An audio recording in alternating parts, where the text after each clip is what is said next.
शाम को आते हुए राशन लेते आना और हाँ, मुन्ना के स्कूल में फीस भरनी है, उसके लिए पैसे देते जाओ। बीवी की इस मांग पर जेबें उल्टी करके दिखाने के सिवा बड़े के पास कोई दूसरा उत्तर नहीं था। माथे पर चिंता की शिकनों के साथ सवेरे तो बड़ा भाई अपने काम पर निकल गया, लेकिन उस शाम उसने पूरे परिवार के सामने इस आर्थिक संकट को दूर करने के लिए एक प्रस्ताव रखा। क्यों न हम उस प्लॉट को बेच दे जिसे बाबूजी ने लक्ष्मी को शादी में देने के लिए खरीदा था।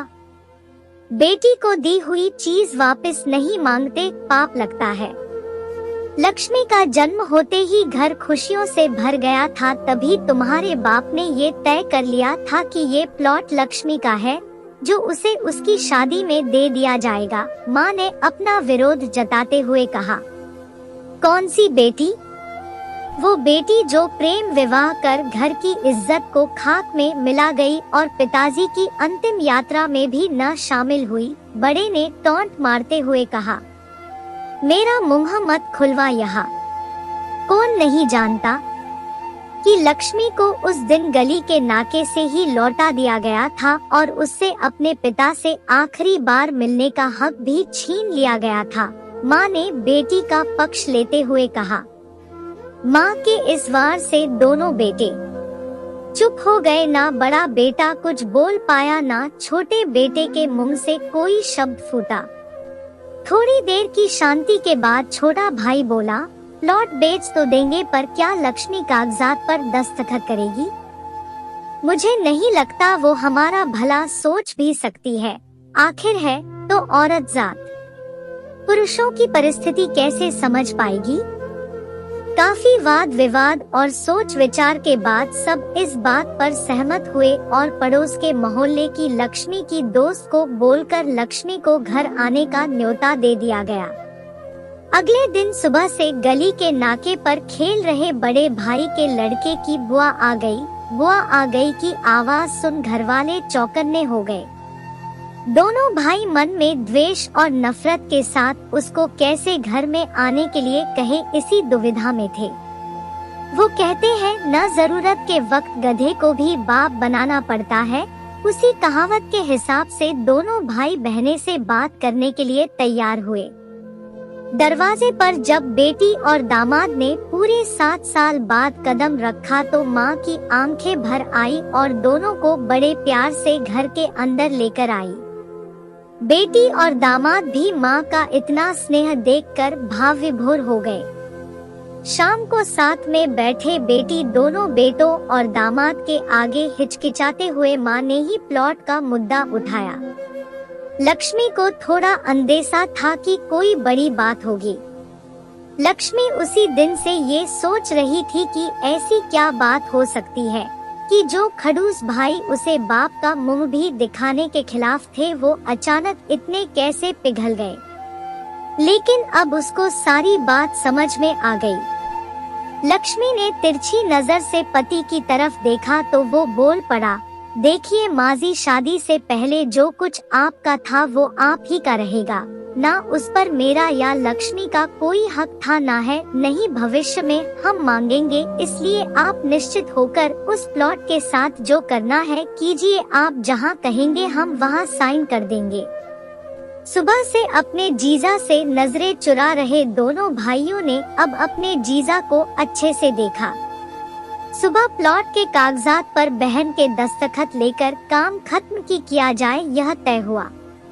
सब इस मीटिंग को खत्म कर उठ ही रहे थे कि टीवी पर अनाउंसमेंट हुआ कि आने वाले 21 दिनों तक देश में लॉकडाउन लगाया जा रहा है। लक्ष्मी के पति ने फोन पर बात करने के बाद कहा, अब हम क्या करेंगे लक्ष्मी? कल की बस भी रद्द हो गई है और 21 दिनों तक कोई बस नहीं है। हम तो फंस गए। इस खबर से दोनों भाई बहुत निराश हो गए, क्योंकि एक तो उनकी आमदनी कम थी और 2 लोगों का और खाने पीने का बोझा बढ़ गया था। लेकिन माँ अंदर ही अंदर खुश थी, क्योंकि इतने बरसों बाद घर वापस लौटी बेटी इसी बहाने कुछ दिन आराम से उसके साथ रह पाएगी। दोनों भाई छूटक सब्जी और फल बेचा करते थे। कुछ दिनों में ही लॉकडाउन के चलते और कोरोना वायरस के चलते लोगों ने उनसे सब्जियां और फल खरीदने बंद कर दिए। पहले से खराब उनकी आर्थिक स्थिति और ज्यादा खराब होने लगी और वह मन ही मन लक्ष्मी के कदमों को अशुभ मानने लगे। बहन और जीजा जी से उनकी यह हालत छुपी नहीं थी। लक्ष्मी के कहने पर उसके पति ने दोनों भाइयों की सब्जी और फल की रेडियो पर लोहे की रॉड और जालियां फिट कर दी। बाजार जाकर दोनों के लिए केप, हाथों के दस्ताने और थोक के भाव से सब्जी और फल खरीद लाए। दोनों की रेडियां अच्छे से तैयार कर फल और सब्जियां ढक कर दोनों भाइयों को टोपी और दस्ताने देकर जीजा जी ने उनसे कहा, एक बार इस तरह से धंधा करके देखो, शायद आपका मुनाफा बढ़ जाए।